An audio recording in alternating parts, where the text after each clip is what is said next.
Welcome to the Life Fulfilled podcast because life's too short not to experience fulfillment. I'm Bernie Borges, your host and the creator of the Fulfillment-Centric Leadership Framework.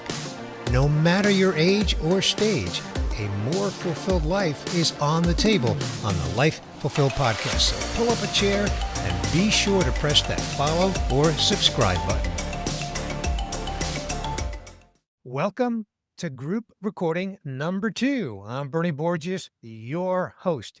The first group recording that I did was published back in late May of 2025, in case you're listening to this way down the road, and that was episode 236.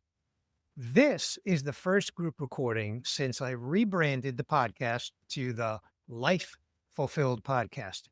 Now, if you're new to the podcast, the first 239 episodes were the Midlife Fulfilled podcast. And after studying my analytics, and they just screamed at me, showing me that as much as 35% of my listeners are under the age of 45.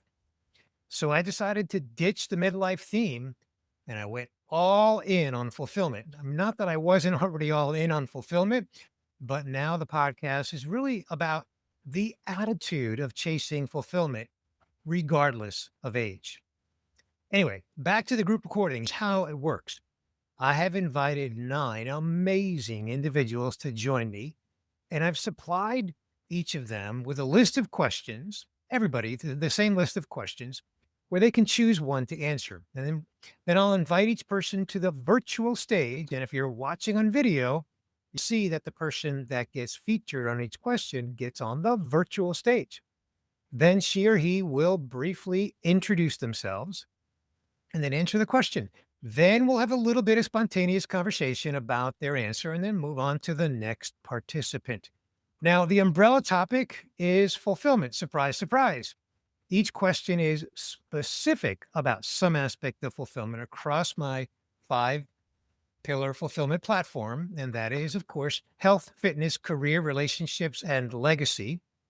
Now, I want to give you a little bit of context.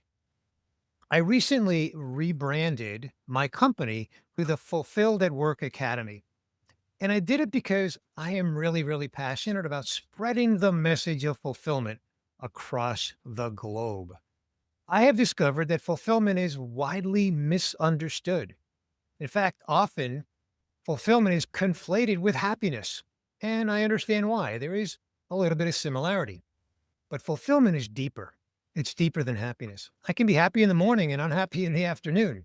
You see, happiness is connected to a circumstance, which can be good or bad.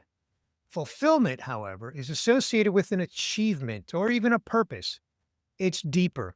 I like to say that fulfillment is soul level deep. When we experience fulfillment in any area of our lives, it's nearly always immutable. In other words, nothing can take it away.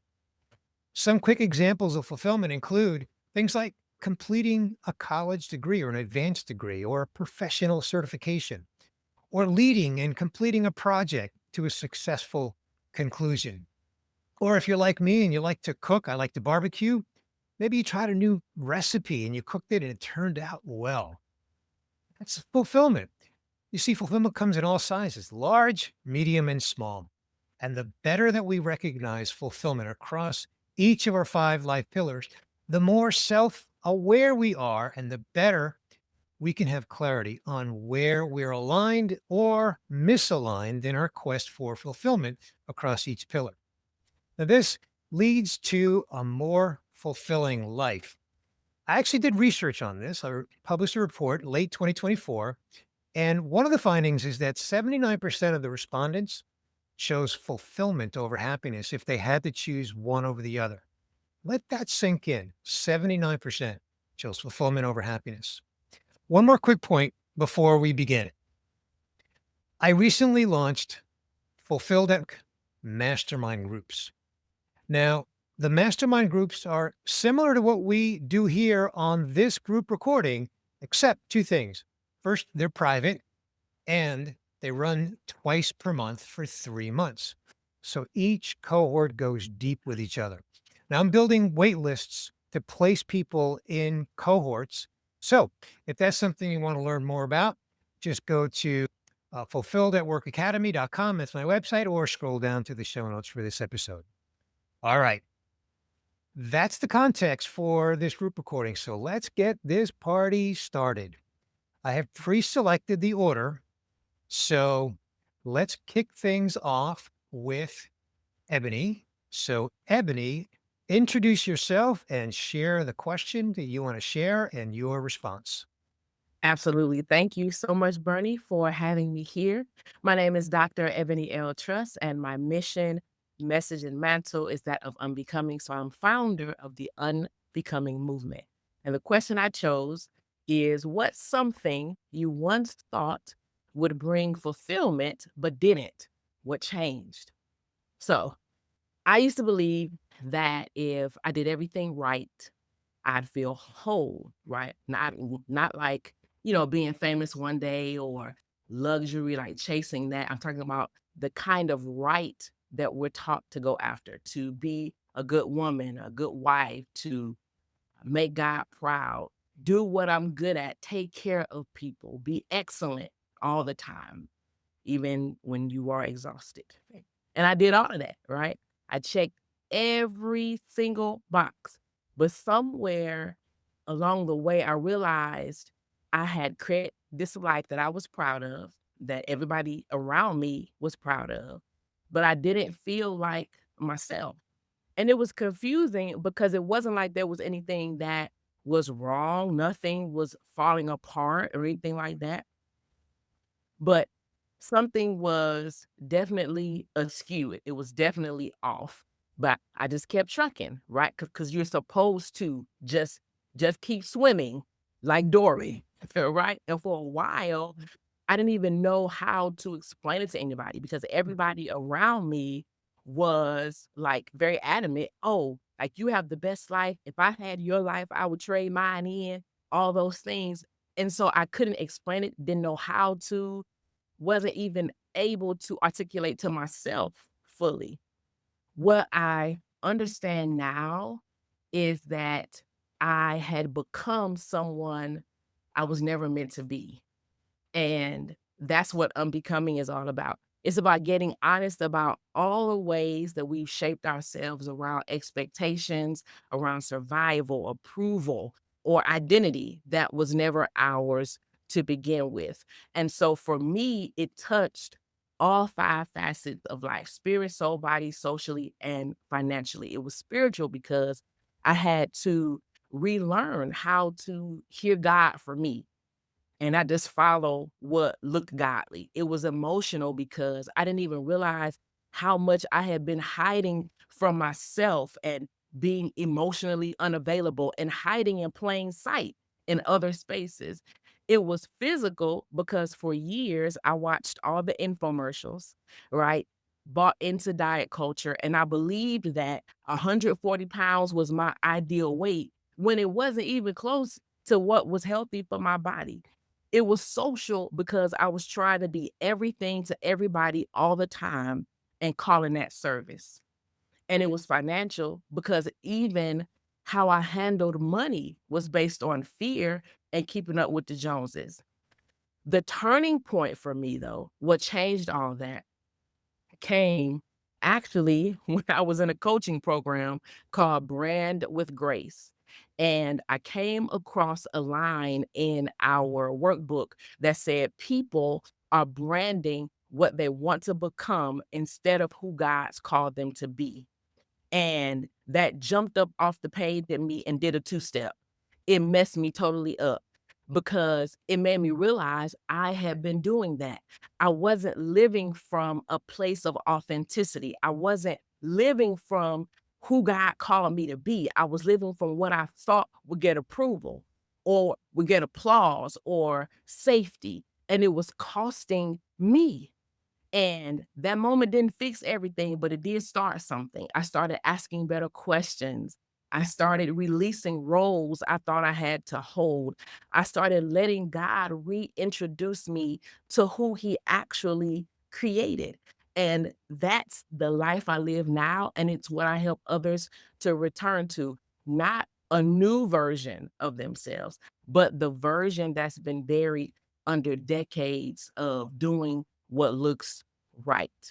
So, that sounds familiar. Just know it's not too late to come back to the truth. Now is the moment. The end. Wow, Ebony, thank you for sharing that. Any thoughts or comments from the rest of the group? Preach. Don't tip me with a good time. Do not tip me with a good time. Don't do I it. love it. Don't do it. I love it.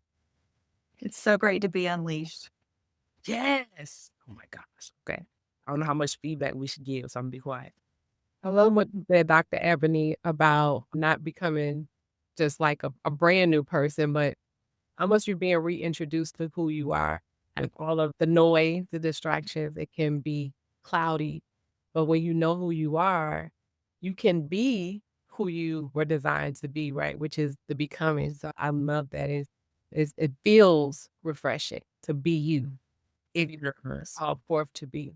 Absolutely. It's not about purpose discovery because I believe that we have known from the beginning, like from children, who we were designed to be. It's those outside forces, opinions, those who are in authority over us, those really oftentimes the ignorant others who have usually good intentions for us, but aren't aware. So, like, it's shedding all of that and saying, no, like, this is in my world who I be, and I'm going to live big in that. And it is absolutely refreshing. Freedom tends to have that effect. Absolutely.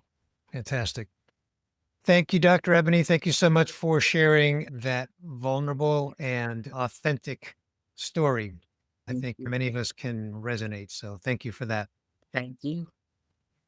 All right. Next up is Nishat. Nishat, you want to introduce yourself and share your question and response? Absolutely. Thank you, Bernie. I appreciate the invitation. My name is Nishat Jones, and I am the founder of Stradiate, and I operate as a fractional chief marketing officer. The question that I selected was, what's one way you've redefined success to better align with fulfillment? So, fulfillment is many things to many people. Over my career, I was chasing something, I was chasing success. It may have been a title, it may have been growth, it may have been promotions, packed calendars. It was just the constant climbing that ladder and constant climbing that ladder, but going nowhere personally, not fulfilling anything inside of me. And at some point, I stopped and I realized I don't want to be on this ladder anymore. It wasn't taking me anywhere. I didn't feel fulfillment. And so I decided to make a bold choice. And after 25 years, I left corporate America. It was scary. It was risky because I didn't have something else to fall back on. But it was probably the biggest decision I've ever made that's provided me the best fulfillment in my entire life, my entire existence. Today, success is varied. It's freedom. It means having time with my family, spending time with my husband, my son that's heading out to college in 5 weeks, having energy to do things, just having a smile, having the health that I want, and not allowing someone to control or dictate what I do, when I do it, and how I do it. I feel like I'm finally in control, and it's an amazing feeling. I've learned that fulfillment isn't what's on your resume. It's not what that title is. That titles mean nothing. We say that all the time, but they truly mean nothing. I find that it's how I feel when I wake up in the mornings, and I feel amazing every single day, and I have control over that. Am I at peace? Do I feel proud of my decision? Do I enjoy spending time with my family? Absolutely. Absolutely. Those are things I didn't have in the past. So I say yes to purpose now, and I say no to burnout. And it has been a life change that I have made, and I couldn't be happier. That's fantastic. Saying yes to purpose and no to burnout. Love that. Thank you, Nishat. Any thoughts, comments? I have lots of thoughts, but Nishat, congratulations. Congratulations, for taking that bold step, for taking the leap. I agree with you that titles mean nothing. They're usually just hiding places. They're usually just masks. And when you talked about the constant climbing up the ladder, I got this feel like one of those cartoon ladders, like from like Bugs Bunny. Am I dating myself? Okay, from Bugs Bunny, where like Elmer Fudd is constantly going up, but the ladder is sinking further down. That was a picture that I got, and that I think is a great depiction of what you shared. That we're climbing this ladder, but where is it going, and who says how high it is? Oh, congratulations, girl. Yes. Yeah. You nailed it. That was a great analogy. Absolutely. It's just a ladder that it either never ends or it's sinking below you. And one day you wake up and realize this is not worth it anymore. Yes. And Nishad, I'm sure you know, and probably everybody on this group recording knows that the experience that you had, the emotions that you shared with us are more common than uncommon. We see a lot of that. I know there are people listening right now that are nodding their head, and some of them maybe haven't taken the step that you've taken yet, and some of them have. So, congratulations and thank you for sharing that. Thank you, Bernie. All right. So, up next, we have David. David, introduce yourself and share your question and response, please. Thank you, Bernie. I appreciate being a guest today. My name is David Madansky. I'm known as the health guy because I love being the example for living a healthy life. And I'm the founder of the Life 42 Health Reset community. The question I chose is, how do I stay connected to my purpose in my day-to-day work? And for me, it's relatively easy. I've been where many people are. I was overweight, unhealthy, and at serious risk for serious health issues. I got my wake-up call at age 61 when I was 50 pounds overweight. During the next 4 months, I shed the 50 pounds. More importantly, I kept it off. And then at age 67, I hiked up Mount Kilimanjaro. When I was 50 pounds overweight, I was given a 95% chance for a fatal heart attack. And that was my wake-up call. So how do I stay connected to my day-to-day work? By remembering that XM Health can never be owned. It can only be rented. And the rent is due every day in the form of the food we eat, the beverages we choose to drink, and the lifestyle that we choose to live.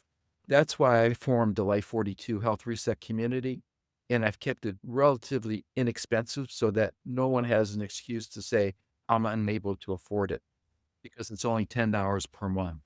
And the reason I keep it low is to make an impact on as many people as possible, because I was where most people are, being overwhelmed, frustrated, and embarrassed. Right now on Amazon alone, there are over 50,000 books on health, wellness, and fitness.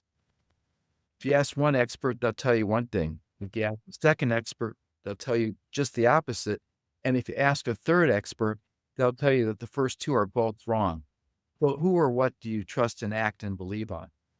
That's where I come in to show people that it's relatively simple to live a healthy lifestyle.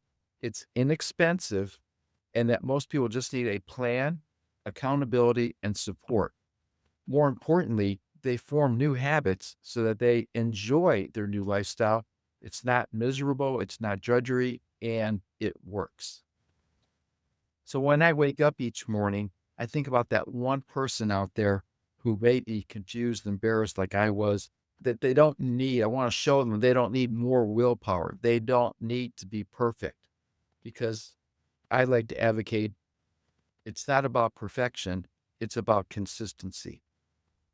And when it comes to eating healthy, most of us know what to do. We just don't do it. And it's not what we can do, it's what we will do. And so that's the important thing to remember, is that don't tell me what you can do, show me what you will do. Great. Thank you, David. I love that statement. Not what we can do, it's what we will do. I have to ask, what was climbing Mount Kilimanjaro like? What was that experience like? It was an incredible experience, and it's one that's almost impossible to articulate because everybody's experience is different. It's something you do need to experience for yourself. And each time you go, because people go several times, it's different. It's just one of those things where it's a mental challenge as well as a physical challenge. Okay. Any thoughts from the rest of the group? David, I want to commend you because, I mean, you're living it. So you speak from the heart, you have lots of passion, you speak from experience. And I think that's wonderful for people that you're onboarding and helping. It's a great way to give back. Oh, thanks, Sarah Ann. I appreciate that. I agree with Sarah Ann. You definitely are walking the talk because when you said at 61, I said, oh, well, he must be 62. And then when you said at 67, I'm like, great, somebody is lying. Oh my gosh. Sir, Yeah. you look very good. Thank you. You are I'm so 70. 67. And so even past climbing a whole mountain, you look good. Yes. Yeah, I'm 70. I just have to ask, what do you, when you wake up each day, what's the first thing you do? I drink 22 ounces of pure water. I have Mhm. my coffee. Awesome. Then I start working. Awesome. Sometimes I'll take the dogs out for their walk. And right now it's too hot here in Phoenix. We're in the 110, 112 range. Well, I have one question. The Life 42, what is the significance of that? What does it mean to you? Thanks, Yvonne, for asking. That's a great question. The real answer is it takes about 42 days to see noticeable results when you're doing the program. However, according to Douglas Adams, who wrote The Hitchhiker's Guide to the Galaxy, 42 is the ultimate answer to life, the universe, and everything. Nice. I have a lot to learn, I think. It's one thing I love about these group podcasts. There's always something to learn from each other. All right, fantastic. Well, let's keep moving. And up next, Loretta, you are up. So if you would introduce yourself and share your question and response. Hi, thanks, Bernie. And thank you for having me. This has been very informative so far. And I am Loretta Monroe Calvin. I am a transition and career coach and a consultant in the space of HR. So the question or the information that I want to share today is around the topic of what legacy would I like to leave, I guess, when I'm no longer on this earth. And for me, I reflected on that a long time because as a mother of boys, sons, I should say, adult sons, and I think about the legacy that I would like to live. I think about the legacy that my parents left me. And someone shared with me not too long ago, a friend of mine, conversation that she had with my youngest son. And he talked to her about how much he admired me. He talked about how strong I was. And he talked about the fact that there was nothing that he could think of that his mom, me, could not do, overcome, accomplished. He was proud of my career, proud of this, proud of that. But he ended it by saying, I just wish she didn't work so much, which was a shock to me because I am officially retired from working for others and I work for myself. And I have been on the same treadmill that many of us have been on in terms of the corporate life. And I too, as someone said earlier, after 25 years, I stepped away from that. Best decision that I ever made. In my mind, since I'd stepped away from that and began to do some entrepreneurial work, I thought that I had a more balanced life. I thought that I had a life that was showcasing my ability to be flexible about my choices in terms of where I spend my time. And as I reflected on his comment, I said to myself, obviously, for me, that translation for me is that he doesn't see me having enough time just enjoying life. That's outside of our scheduled family time. That's outside of our scheduled family dinners, our outings, and that kind of thing. And so the legacy I want to leave is one that I'm working on now. And one is that I have very intentional times that I do work and when I shut down. I have intentional conversations with my sons about what I'm doing. They're always interested in knowing what I'm doing. But I also have extended time to them to say, this is something that I'd really like to do, and I'd like to have some time to spend that time with you because it really surprised me that they felt that I worked too much. I just wish my mom wouldn't work so much. And in my mind, I am not working nearly as much as I did when I was working for others. But I want that legacy to be one that said that I prioritized my family, I prioritized my health, I prioritized my faith. Because when I reflect on my parents, they were the greatest parents in terms of providing, in terms of we never needed anything, wanted anything. But the one visual that I have with both of them is that we were their main focus, 100% of their time, energy, everything was around their children. And we said, we wish mom and dad would have done more things together, take vacations, do this kind of thing. So I've made some adjustments in terms of checking in with the boys, the men, because they're adults, checking in with them and making sure that they have a better feel for what I'm doing. They have a better feel for where I am. And that actually I have a very, very intentional time during the day in which I take breaks. I mean, I'm old. I'm older. I am old enough to realize when there comes a time during the day when you just need to step back and take some time. I have no problem doing that. I have no problem saying no to those things that push me beyond. So I want to leave a legacy that says, yes, I loved my family. Yes, I loved my children. Yes, I loved the work that I did, but also that I was able to balance out those things with the things that are important to me.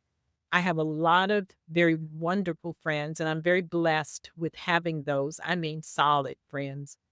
And the last thing I want to leave a legacy is the reason that I'm able to do any of those things is because of my strong faith. Whatever your faith is, whatever that is, I tell my sons, that faith or whatever grounds you, whatever your belief in day to day, if you know that your mom, because I talk to them about, if for me, what's important is that I align myself with my faith, because for me, that's the true barometer that says that I'm on the right path.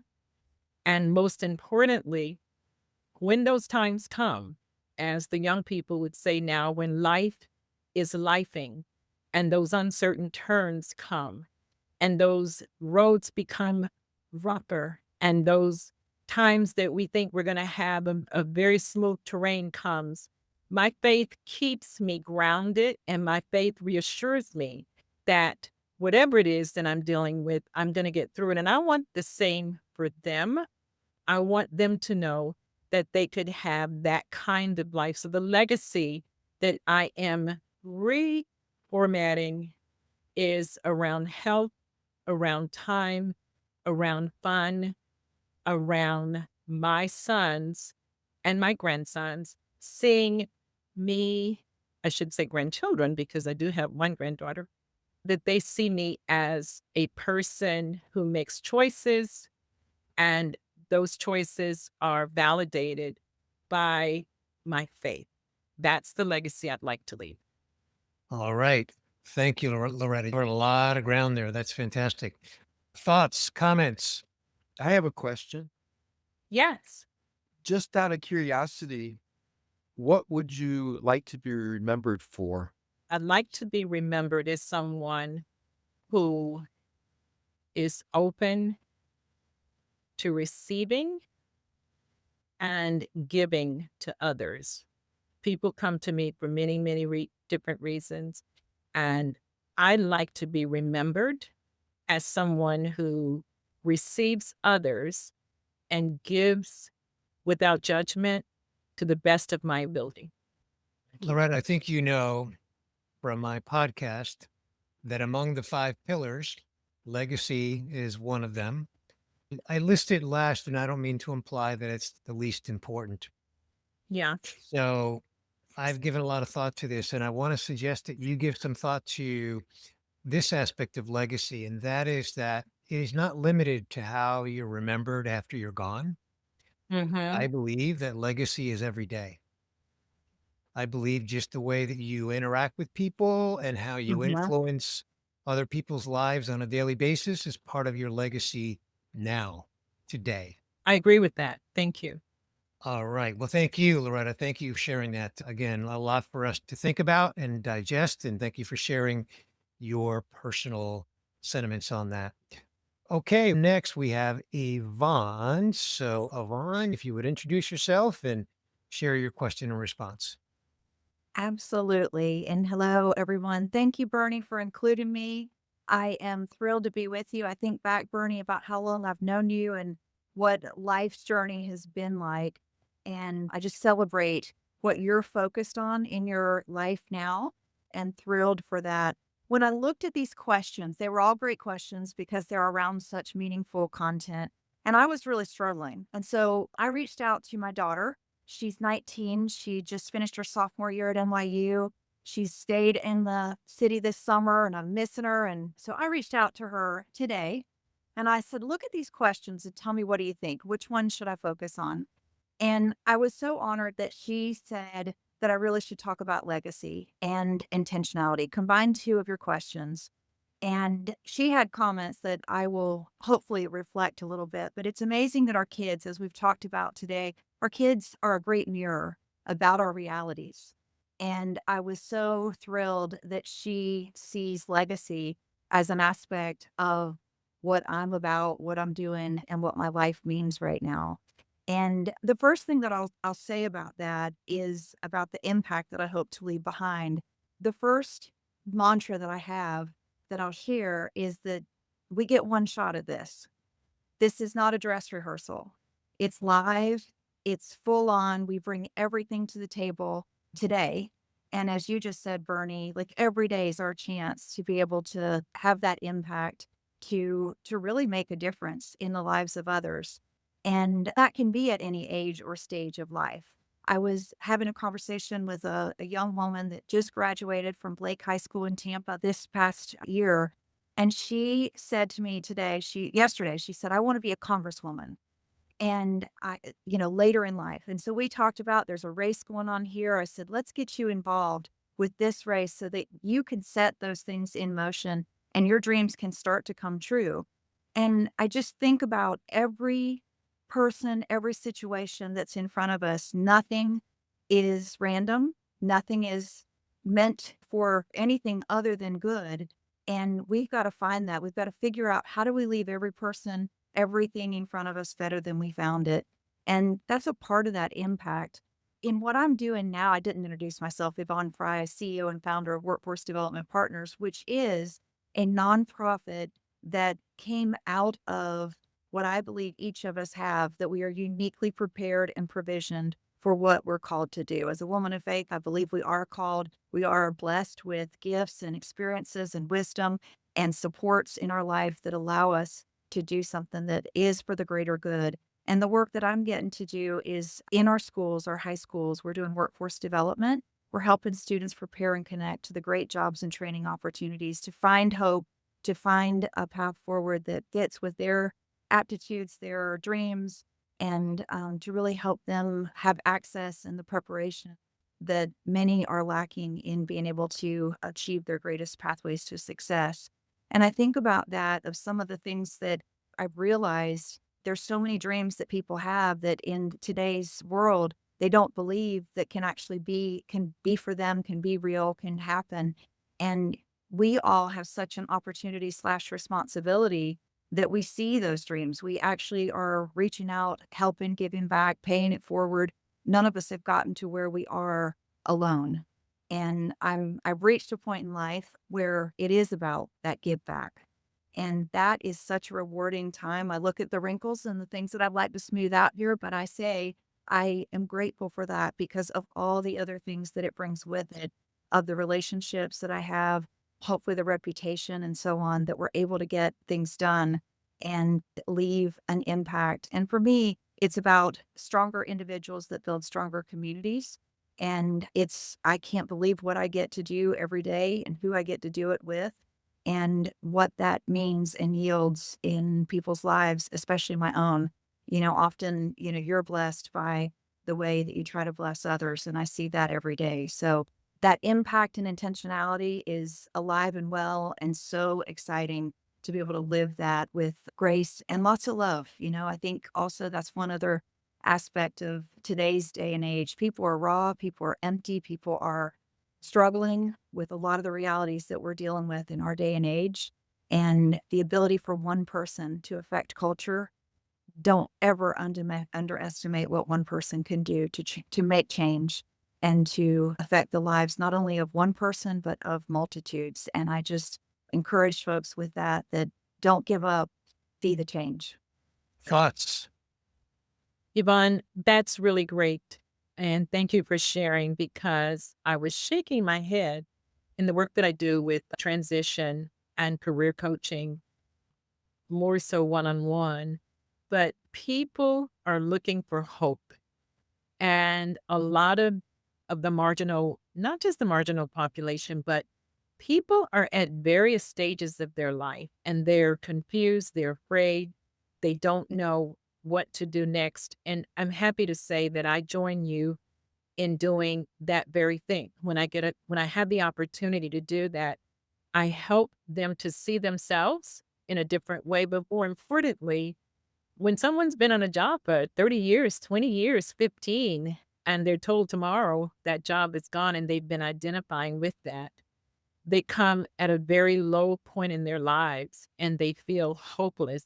And I find that that is one of the strengths that I have is to encourage them and then to quickly help them to navigate through that. So the work that you do, I'm so happy that there are those of us that find that to be really important. So keep doing the good things to help people. I appreciate your story.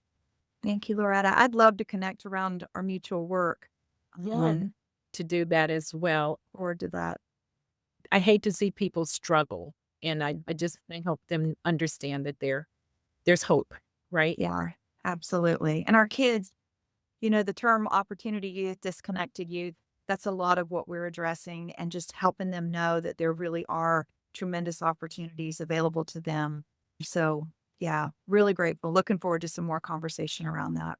Thank you. Me as well.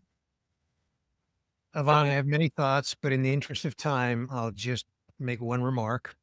Okay. And that is, I love the fact that you consulted with your daughter and that she inspired you to focus on the topic that you chose to focus on and how that aligned for you. So that's really heartwarming. Thank you. Thank you. I agree. So grateful that main title, Mom, very grateful for that. There you go. Thank you, Yvonne. All right. Up next, we have Sarah Ann. Would you please introduce yourself and share your question and response, please? Sure. My name is Sarah Ann Wildgoose, and I run Saw Design Studio. And I'm going to answer the question today of making a bold decision that made a pursuit, of fulfilling your life. And in essence, I'm going to take you back in time. 5 years ago, I was living in Rhode Island. It's January, it's freezing, and COVID hit. And I'm thinking, what am I doing here? I feel very unfulfilled. There ain't much to look forward to. I need to go. So I made a 6-month plan, which involved moving down here to Atlanta. So that was 2020. I purged a lot of my materialistic things, and I was down here in 6 months thinking, great, I'm going to find the full-time job and things are going to be good. But that did not happen. So that's when I decided to fulfill my own dreams. And I started my own business for a second time. And I'm happy to say that I'm 5 years strong. And what moving down here has done for me, many things, but the short list is I spend quality time with my sister. We're on the tennis court together. I've learned pickleball. I've met so many people. I know probably triple the amount of people down here than I did in Rhode Island. And it's just been very inspiring. Lot. The pay it forward attitude is now part of my everyday lifestyle. And I've considered myself fortunate that I enjoy what I do. I'm passionate about what I do. And I feel like I've landed. The wild goose has landed in Atlanta. Good for you. Fantastic. Thoughts, comments? Right on, Sarah Ann. Awesome. I love that. You took a risk a second time, right, to do your business, and to hear that you've landed and you're successful. It's fantastic to hear that, because it's not easy to take that risk again, especially if you've been in it one other time before. So kudos to you, and glad to hear that you're making the best of life in every day. Well, thanks. And actually, for me, the angle wasn't, it was a risk. It was the full-time job is not coming. But what is coming? Your lifestyle and bills, right? So we've got to be convented and figure out the plan, map it out, and fail and learn and keep moving forward. I have to ask Sarah and this Brent, what's more on the horizon? You've got to have some even bigger goals now. So I am constantly out there meeting people. You know, I think I do an assessment on my business every 3 months just to see if things are working. What can I change? How can I make it stronger, better? Listening to our ever-changing world out there, because we have to be reactive to that. We can't function in a vacuum. So it's just perpetual motion to maintain being fulfilled. Well, I felt your energy, and I just feel like you're up for something even bigger. That's where I'd come from. Let's have a cup of coffee and shower. Okay. Yeah, I would agree with, I think that was David. Was that David? Who was it then? That was Brent. Brad. You know, you're right on the back end. Definitely that the energy is full on your side. But a few things that stood out to me there, was just your attitude. Like, who makes everything. And so your ability, like when you said, I got down there, it was like, hey, what a job at?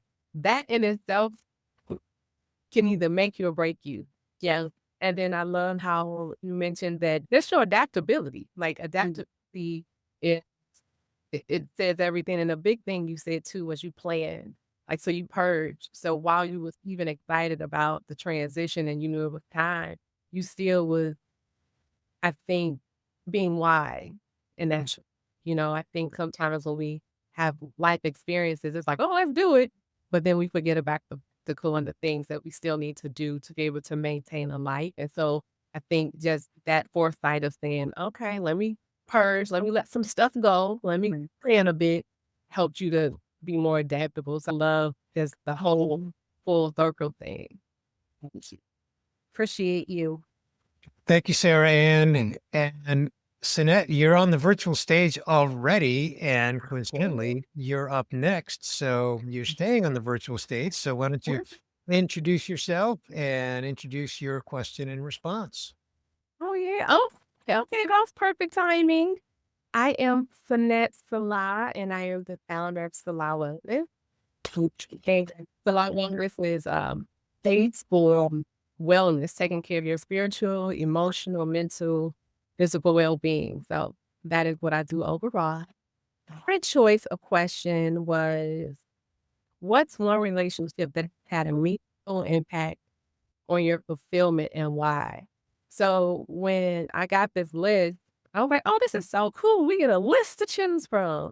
And as I was looking through all of the questions, this question like did into me. Like, girl, if you don't get over here and stop looking at the rest of those questions. And it grabbed me by my collar, because it was like, we need to talk about this. And the most fulfilling relationship that I have been in recently is with myself. And that had been, I'll tell y'all, it ain't been easy. The relationship with me can be a bit something else. And where that started was about 5 years ago. At this point, I found myself navigating a 15-year separation or divorce. Found myself at the same time navigating a daughter that was going away to college. Like Yvonne, I have a 19-year-old with you as well. She's a sophomore at college. She's right to her sophomore year. My baby was going away to school, my only child. And I was also navigating a transition in career pivot. So literally, y'all, every single thing in life that would say, who are you? Being ripped from underneath me. So my marriage, my relationship, my partner and I were best friends. My daughter, I would say she was one of my favorite people, still is. One of my best friends was leaving, and then what I thought security-wise, professionally was leaving. And so I found myself literally just like, who am I? What do I want? What do I need? And it was a really difficult time. It was a difficult time. But in that transition of asking myself the questions of who am I? What do I want? As I continued to transition through all of the life that was occurring, what I realized was so much of me, just like many of the stories that's been told so far, was much of who I was not just who Sanette was. It was who I thought I should have been. It was who my parents taught me to be. It was who society taught me to be. It was all the things. And it was scary. It was absolutely scary to find yourself in a place with yourself where while you thought you knew yourself, you had no idea who you were. And so for me, that was the beginning of me really delving in and asking the questions, who am I? What do I want? What do I need? What do I like? Where do I want to go? And I also, like Sarah Ann, I took a year sabbatical and I just traveled. I purged. I thought, like I mentioned with Sarah Ann, is, that practical piece, that real thing of while we're thinking it, we also need to be wise, even in the midst of the fear and the uncertainty. I started to purge. I started to plan. What do I need over this during the season of my life? And I took a sabbatical for a year. My daughter went away to school. My partner and I separated, and I went and I traveled. I used my 401k and my savings and my credit cards, and I went off and I traveled, and I went to Asia, and I went to Africa, and I went to the UK. I went to all these different places, and what I found in these different places was not just different cultures, different experiences, but I found more of me. And so when I think of finding more of me, it's a journey, like a serious, real journey, like literally today when I am with myself and I sit with myself. Even last night, really quickly, I asked myself a couple of days ago, like, am I a boring person? Like, am I boring? And I had to answer myself, like, no, I don't know if it's fair to think that you're boring. It's just that now that you're with yourself, you're no longer outsourcing your joy, your peace, your having going on. And so that can look and seem boring, but it's what it is. Life ain't gonna always be exciting and fun and exciting. But as long as I'm okay and I'm sitting in my beat and my stillness, then so let it be. Right. So while I'm still experiencing this and while days can seem yucky and rough, I'm happy and I'm grateful to say that today I'm doing the work to keep my cup full. My desire as I continue to grow and love with me is that when the time comes for more relationships, more friendships, a romantic partnership, I'll be met from a place of fullness so that when they come into my life, they'll be coming like to overflow my cup because my cup will be full. And so while I continue to walk this walk, again, the journey, it has its days where it's sweet and it has days where it's sour, but it's my days with me and they're sweet and they're sour with me. And that works. And so the greatest relationship that I've been in, the greatest relationship that have lit me up, took me down, round and round, and born myself. And this relationship for sure is going to always be here. That is the most fulfilling relationship that I've been in thus far as me. It's great. That is so good. I have got to commend you on your bravery, on the kahunas that you have to ask yourself those questions as somebody who has been on that journey and constantly on it and work with people who want to take that trip. Listen, it takes kahunas to look at yourself in the mirror and say, hold on, wait a minute. And to wrestle, like you said, to wrestle with those questions, to wrestle with who you have become to satisfy other people. So, man, listen, I want to, as the old folks say, give you your flowers while you live and commend you on that bravery. Yeah. That was good stuff. That was good stuff. Thank you, Sanette, for sharing that, your bravery, and more importantly, how you are today, how you're doing today. And I can tell in your delivery and in the wholeness that you are where you are, and you will be in the greatest place when and if whatever the universe brings your way, you'll be able to receive that. So thank you for sharing. Thank you, Loretta. Yeah. I would just add that was so authentic and transparent. I loved it. I could just hope you could just feel that. That was Yeah. I agree. I agree. Very authentic, very raw, very vulnerable. One of the things that I do on this podcast is I have three flavors of podcast episodes, really now a fourth, and that's these. Brent, I'm leaving you up on screen because you're next. I just want to make this comment. I have three other styles of episodes. I have maximum episodes, which is teaching. I have a vulnerable conversation, and that's what you just did, Sonetta, is you just shared something very vulnerable. So thank you for that. Okay. Brett, you're up. So please introduce great. yourself and your question and response. Sure. My name is Brent Pullman, CEO and owner of Midwest Laboratories. I'm a second generation owner, took over in 2016. And the question I want to focus on is how do you stay connected to your sense of purpose? And I'm going to try and go really fast here, but there's a lot of things to share here. And those questions, again, I didn't have one that just sunk in. I could relate to all of them, but I'll get going here. First off, I would say every morning I wake up with a sense of gratitude. I say my prayers to God and for my family, and I just thank God for everything, all the blessings that I have at this time and place, because I know there's so much more, again, that He wants, and there's such a purpose there.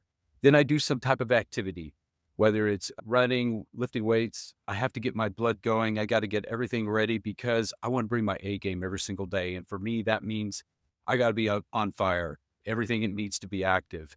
As part of that, coming into work, I have a mantra that people are first. People first always. And the three words I'll leave for you are people, process, and technology, always in that order. People first, then you have to have strong processes for consistency, and then technology last. So many times in my life, I got it backwards where I thought technology could solve things. And you're seeing that again today, I think, with AI. But you will go further and faster with people than any other method out there. Through that, what I've learned is that if you put people first, you will grow in awareness, and you'll grow in awareness, and you will be able to feel the energy in the room. You will be able to walk by people. And what it really means for me is people are the most important thing to me. We do a lot of testing here at Midwest Laboratories, but people always come first. And I think as part of that, I really learned the power in calling people by their name. You call people by their name, you really stop them in their tracks, even in the hallway, to show them that they just mean everything in the world to them. And through that, we've been able to build a really great culture here. I also think through this whole process of gratitude and learning more and more about ourselves, and I keep hearing that message more and more with each of you, is that we can do some big, audacious goals. One of the goals we have is we're in 12 buildings right now, and we bought property during the middle of COVID, and we're trying to move our property to a whole brand new campus. 3 years ago, that price tag went from a budget of 60 million to 200 million. And that'll catch your attention. Well, you stay with your goal. And I'll tell you, by this fall, we are going to start construction, and it'll be at 30 million, not 200 million. So you can do things, you can get things that you want, again, as long as you put people first. I think in this world with all the things that are at the chaos and the uncertainty, we are trying things all the time. We have a medical clinic on campus for our employees because we want to drive healthcare costs down. We look at insurance. I had the first time in my life that I saw a deductible of 900,000 for one of our buildings. I said, this is crazy. So, I mean, you have to deal with these things. And the only way you can is if you take care of yourself and you're at a point where you can handle this stuff. Because again, it'll take you down if you're not in good health. And that's kind of what I've learned through this whole process over the last 5-10 years. So I'll leave you with one last thought. Again, I think those three words, people, process, and technology. You hear a lot of news, you hear a lot about technology, but always people first. And through that, you can do amazing things. Fantastic. Wow, that's great. Thank you, Brent. I will say one last thing, one example too, that I want to leave you with that I think all of you should think about is we've talked about faith. In our main entrance, there is a prayer wall. prayer is something that all of us consider. So any employee, guest, or vendor can go up there and write any petition that they want and know that it's being prayed for. And again, in a world like this, faith is a key component. Man, Brent. Yeah. Hey, Brent, I had a question. Thank you for sharing.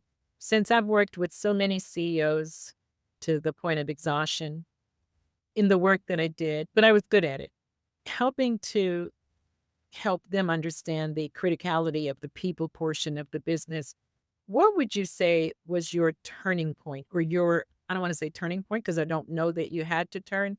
What was it that really solidified it for you as the CEO, the people component of your business and your success?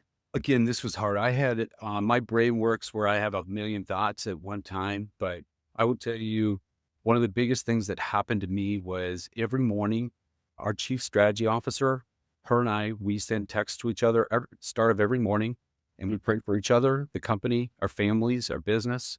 And at the end of the day, she gives me a recap of everything that's happened in the operations. And that was huge. I had to get out of the day to day as a CEO and leader to understand what was happening in the day to day, if that makes sense. And Yeah. through that, again, it was through people. She showed me that, wow, you can really know more about the company if you really trust your people, and trust is key. And again, if you have that 360 trust back and forth, you can do all kinds of things. It's amazing through that. The power of people is far greater than anything technology wise. I will say that. Thank you, Brent. And Brett, you said you're second generation CEO, so it sounds like this has been the culture of the company for some time. I would say it has, but it's really accelerated. In 2019, we had 110 employees. Today, we have over 300. So our growth and everything, it is really accelerated over the last 5 or 6 years, I would say. And you All about attribute leadership. All about leadership. Yeah. About it. Yep. Absolutely. Well, say really quickly too, Brent, as far as when I hear leadership and leaders talking about the power of the people, I always equate culture to leadership. And so when the head is on point, the body is on point. And so I just want to commend you for taking the head, which is yourself, because you could say whatever you want to say, but they're looking at you, they're feeling you, they're watching you, and that is the culture. So that is the movement of the organization. That is the movement of your success, taking care of you first. And I see that, and that is the power in leadership, and then that is the power in culture. Oh, it is. Absolutely. We have monthly luncheons with the CEO. They can ask me anything and I'll give them an answer. And also, employees always want to know where the company's going. In the past, when I was first took over, I would say, "Oh, I'm not sure." Oh, you don't say things like that to employees. You better know the answer. You better know where you're headed. So I totally agree with you that those things, that's what employees really want to hear. And they're vibrant and they pick up your energy too. If you come in really with a negative tone or uncertainty, they're going to feel it. Definitely. Yeah. awesome. Thank you, Brent. Thank you so much for sharing that. A lot of wisdom there, and also just a ton of authenticity. So thank you. All right, so we have our final panelist participant, Shantae. And Shantae, before I invite you to introduce yourself, I want you to know that for going last, you get 1 hour. Oh, y'all get ready. Get your coffee, tea, or whiskey, whatever you want. Right. But seriously, don't feel like you've got time constraint. The stage is yours. Introduce yourself and your question. Okay, great. So I'm Shantae Smith Daniels. I am the founder of SSD Consulting, where I serve as a fractional COO for small to mid-sized purpose-driven businesses. So the question I selected, which it took me a moment to figure out which question, the one I selected is, what's one way you've redefined success to better align fulfillment? So that's my question for today. That's what I'm going to answer. So I would say throughout life, I have looked successful. If you had that checklist, right? So at one time I was married. I'm remarried. It's my second marriage. I was married at one time, and then I was a single mom for a very long time. So while I was a single mom, I graduated my bachelor's. This was pre-COVID, so we had to go to school. We had to actually go on campus.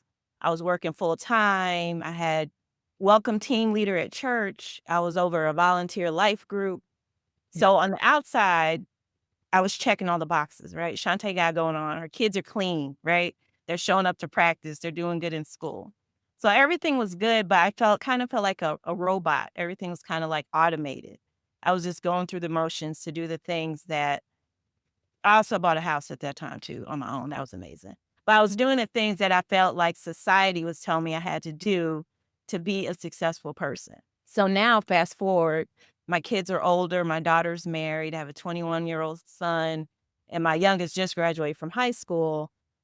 To me now, success is more peace of mind. It's not the checklist society is telling me this is what you look like as a successful woman. It's more about how I feel when I go to sleep or how I feel when I wake up. And so, and that's another, I also have a business, but that's also why I have the business, right? To give me peace of mind, right? Take me out of that corporate space. Now I'm more selective of who I work with and how I can work. And so that to me is how I redefine success by tying it to peace of mind. And that's my fulfillment. And then when I work within the companies, operations, my framework is people, profits, peace of mind. Because I feel like everything we do should be geared towards giving people peace of mind that will help them lead them to fulfillment. So when I say my redefined success for fulfillment is peace of mind. And actually, I'm going to be real honest with you. I have a car that has a car note, right? That's not a big to do. But today I was like, why I got this car note? Like I could sell this car and get me a cash car and use this cash and go do something else I want to do or go travel, right? Go visit my dad in Costa Rica for 3 months.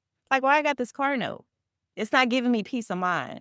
So I'm at the stage in life, right, where success looks like taking things out of my life that do not align with my peace of mind.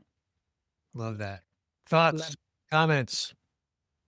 I love that. That peace of mind. I'm telling you, the older you get, the more you realize how valuable or it's priceless. It really is. Yeah. Bernie, there was a lot of truth here today, a lot of vulnerability, a lot of wisdom. And I feel like what a wonderful way for us to close out. And this, we're recording on a Friday, and I'm really grateful what this has meant. Bernie, thank you for including me today. Oh, absolutely, Yvonne. And thank each and every one of you.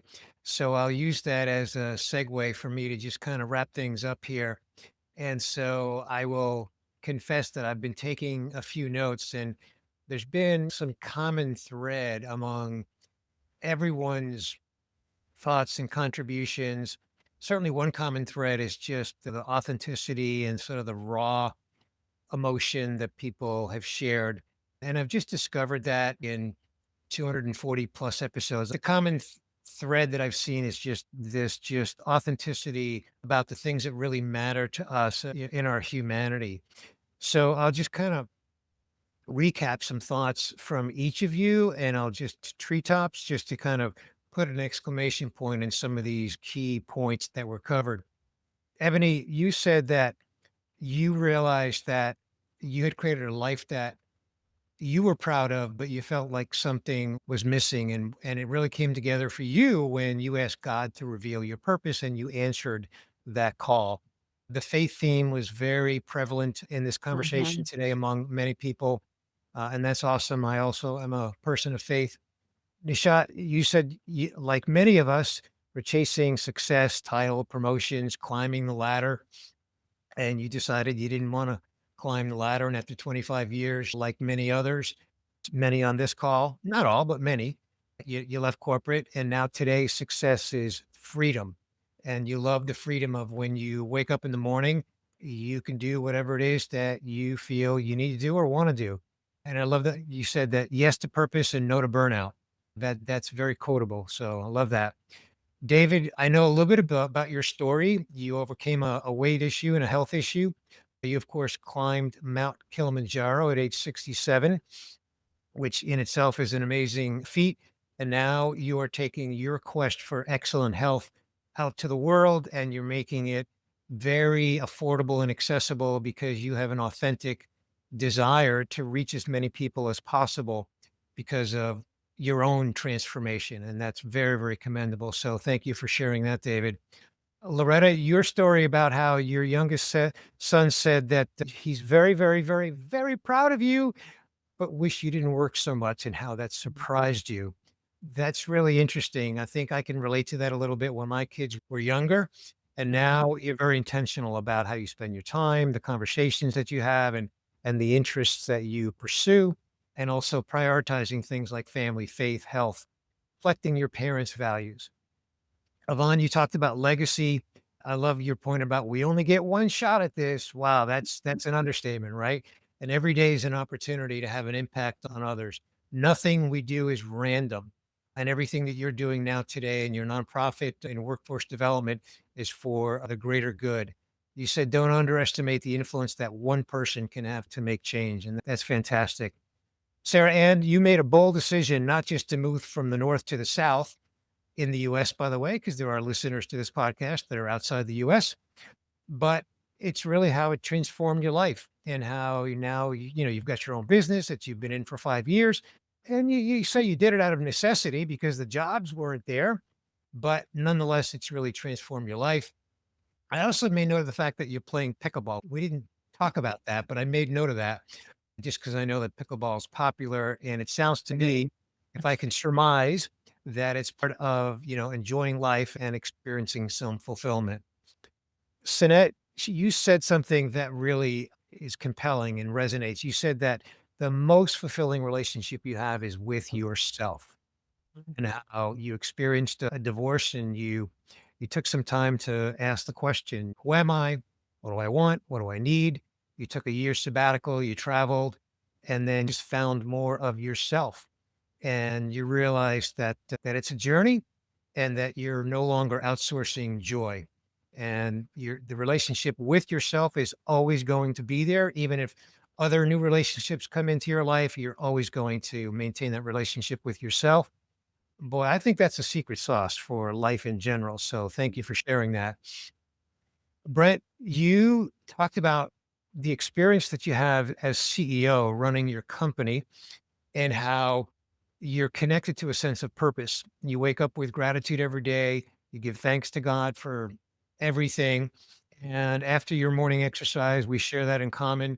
You're focused on not just the business as the business, but as the people who are making the business possible. You talked about the recent growth of the business in recent years and how the three priorities for the business are people, process, and technology, with people being the number one priority. And you've got a big goal, moving to a new campus. So congratulations on the goal and that ambition. And just appreciate you sharing the priority of people first in your company. And Shantae, you didn't use up the full hour we gave you, but what you shared was powerful. And that's just how you define fulfillment around checking, not how you used to check the boxes, which kind of felt automated for you, and what was really how society was defining success. But now you're focused on success as peace of mind. And you really kind of bottom line it there. Like that's what success, that's what fulfillment is for you, is not how society defines success, but just having peace of mind. And you even said that in your business, your framework is people, process, and peace of mind. And love that.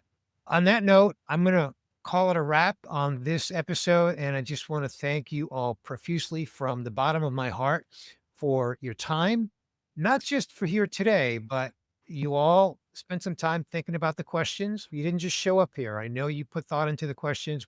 And then, of course, for sharing authentically what you shared and the conversation that we had. And also, I want to encourage all of us to stay in touch. I hope that for many of you, maybe all of you, there's some new connections here. And let's see where that takes those relationships. So, on that note, I want to thank you for joining me on this episode of the Life Fulfill podcast. And remember, fulfillment is a journey, as we've discussed here today. And I look forward to regrouping with all of you again soon. Thank you. Thank you. Thanks, Bernie. Thanks, everyone. Thanks, Bernie.